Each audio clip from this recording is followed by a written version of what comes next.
United States, what makes it tick, and what we want to do with it. Let's start with you and what you want.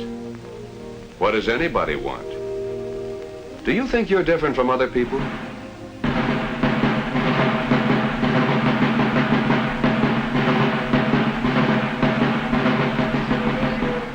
Millions have worshipped the strong man, the leader. Millions let somebody else decide what they want. They worked, fought, died for government by strong men, by fear, by force. Und damit unser deutscher Volk und Vaterland. Yeah, the dictator.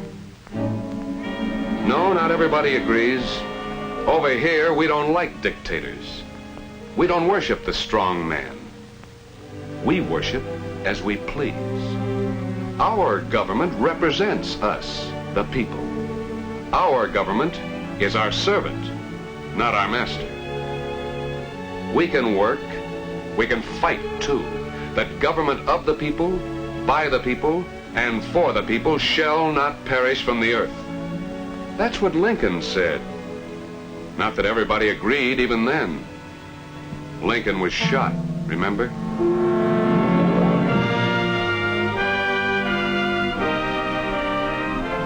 Any government has a lot of power, but keep in mind that the power can come from the top down or from the bottom up.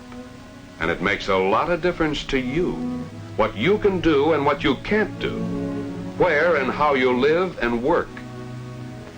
Let's start from there, where we live and work, what we have in the United States. 1 worker out of 5 lives close to the land on our 6 million farms and ranches. Look them over, big ones, little ones, all kinds. 4 workers out of 5 work away from the land in almost 4 million other places. Big plants, small plants, peanut stands, offices. Altogether, that makes about 10 million places where we can work and make a living. How we work and how we live makes all the difference in what we have in the United States. But how did we get what we have? Suppose just for a moment that we didn't have our 6 million farms and ranches. Let's get rid of them, all of them. Okay? No more farms or ranches. Now, let's get rid of industry too. Then we won't have to worry about that. Fine, no more industry, no more places to work. While we're at it, let's go all the way. Let's wipe out all cities, towns, homes, everything. Now what? Well, now we're starting the hard way, close to old Mother Nature. You and everybody else on Earth have some things in common. You want to stay alive. To stay alive, you have to have food. You have to have some shelter against the elements. You want to be as comfortable as you can. So let's start with this common problem and see what it takes. What are we going to do? Better find somewhere to go. It's going to be a storm any minute. Give me the baby. Come on.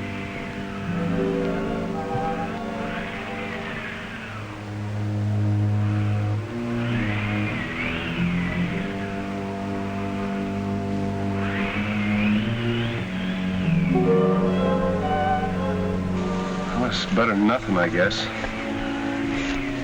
Oh, take it easy, honey. It's so cold. Could you build a fire, Tom? Sure.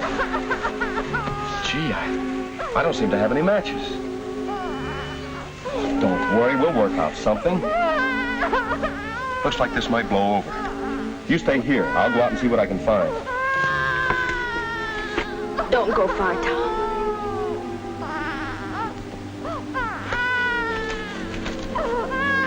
There, darling. I know you're hungry. How long do you think she can feed that baby unless she gets some food herself? Not long. How long could you stay alive dumped into a real wilderness? Most people would starve to death. And yet, it's funny, isn't it? It's all there. Sun, air, soil, water, minerals, metals. It's all right there. But how to get at it?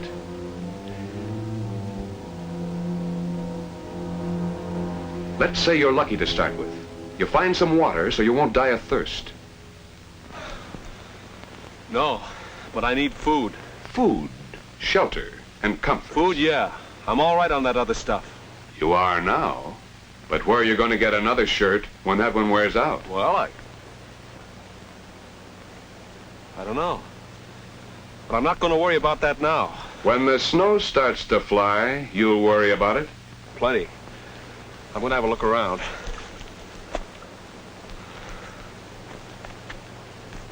Tom has what any man has to work with, his brains and his muscles. So he goes to work with what he has. Put yourself in his place. Let's say you're lucky. You find some roots you can eat. You find some berries. A couple of days go by and you're still alive. But it's a full-time job. Let's say you're very lucky. You find some fish just when they're spawning. They're helpless.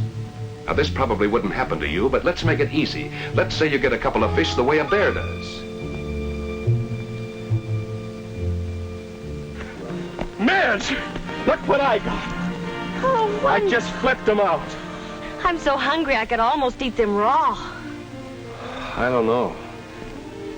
Want to try? I can't. I can't. Gee, if we just had a knife. Hey, isn't that smoke? Oh, Tom. Sure it's smoke. There must be somebody over there. Wait here, I'll go and see.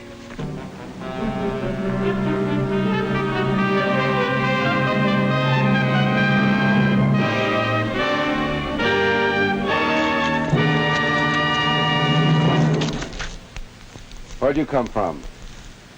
I don't know. Neither do I. You got a fire.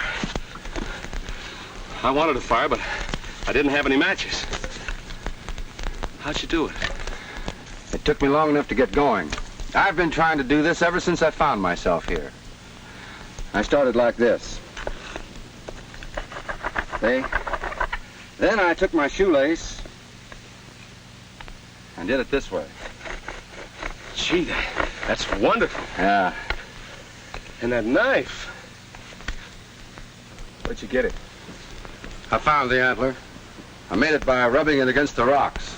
Say, how about letting me use it? Wait a minute. What do you want it for? You got some food? My wife and baby are just down the valley. We've been living on roots and things, but I got a couple fish. You have? How big? Oh, about like that. Nice ones. Man, I'm so hungry I can hardly stand it. I've been working against time.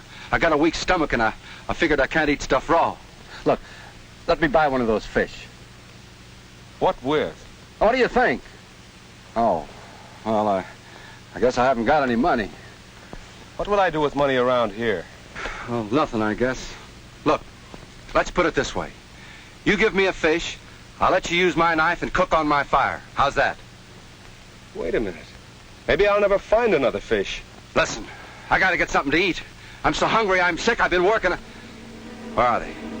Back with your wife? Don't get any ideas. I offered you a fair swap. Give me that knife. I'll give it to you right in the belly.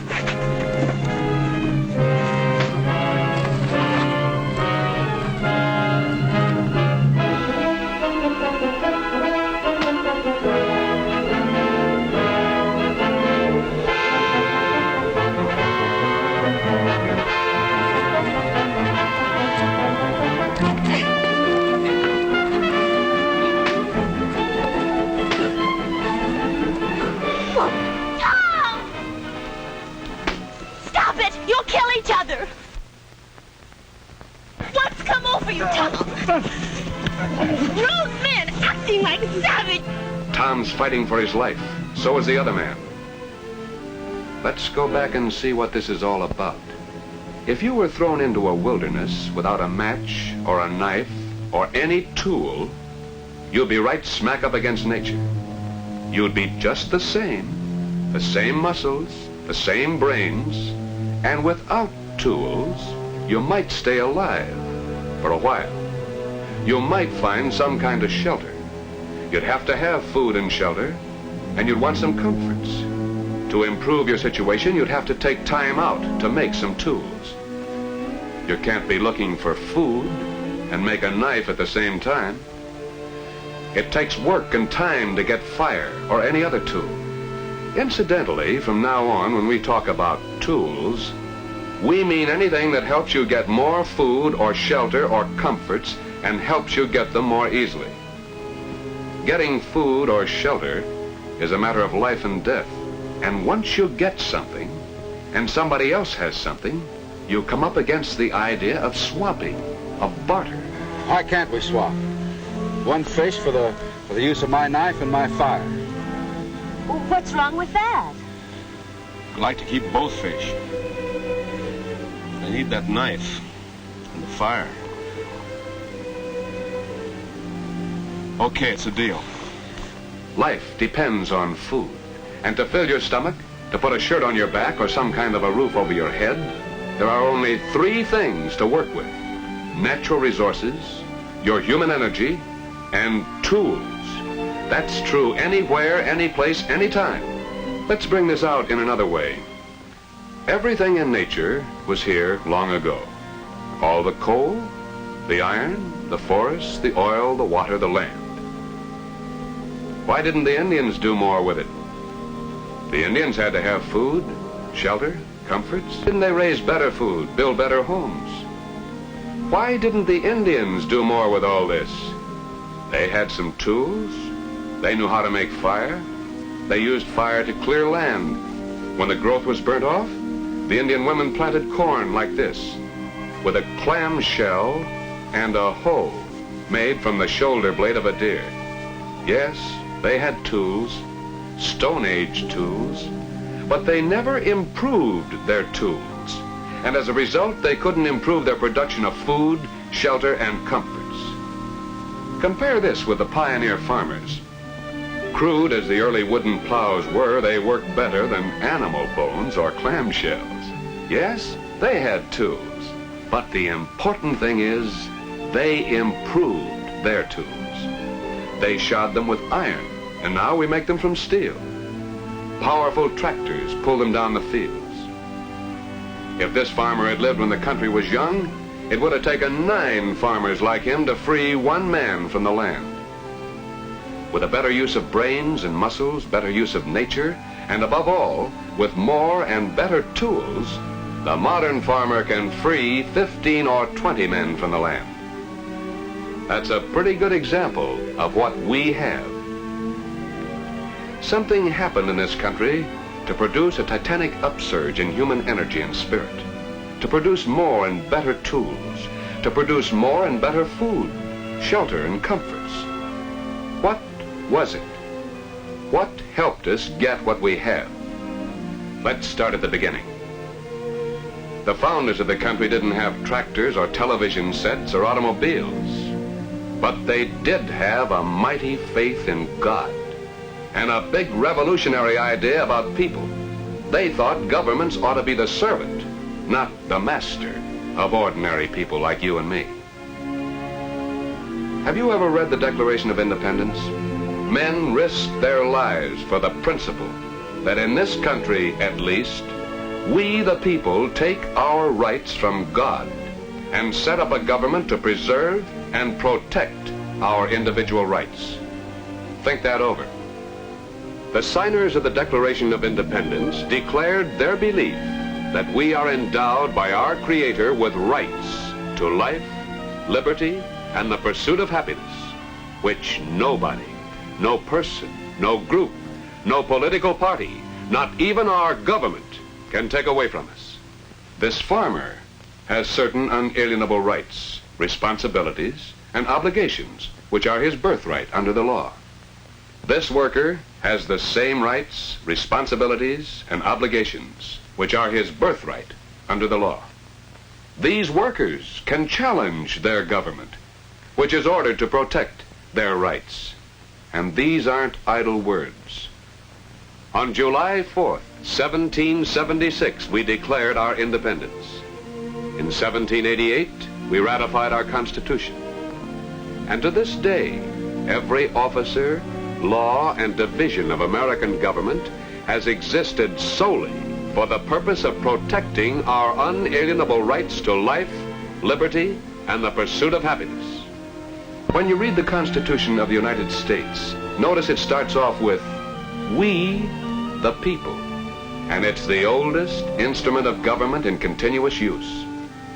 Our government is divided into two parts, state and federal, and each part is subdivided into legislative, executive, and judiciary, each branch independent. This was not done for efficiency. It was done deliberately to keep anybody or anything from taking away our individual freedom. Now, let's look at the map. The federal government was to handle the national problems. The united but individual states were to handle their own problems, just as each county, city, town, and village was to handle its local problems. Problems like fire protection, police protection, protection of the streets and highways, protection and development of citizenship through public education. Things like this are the concern of state and local government. We, the people, have given our federal, state, and local governments a limited power, but we have ordered them, remember, to use that power to protect our individual freedoms. Our rights are only limited when it's for the public good. Like when you're driving along a public street. Traffic changes. You stop. You don't even think about it. But you stopped because we gave government, represented by the police officer, the right to make a stop to let the other people go through. Then, when you get the signal, it's your turn to go ahead. Limitations of our rights? Sure. But for the public good. And that's the way our country has gone ahead.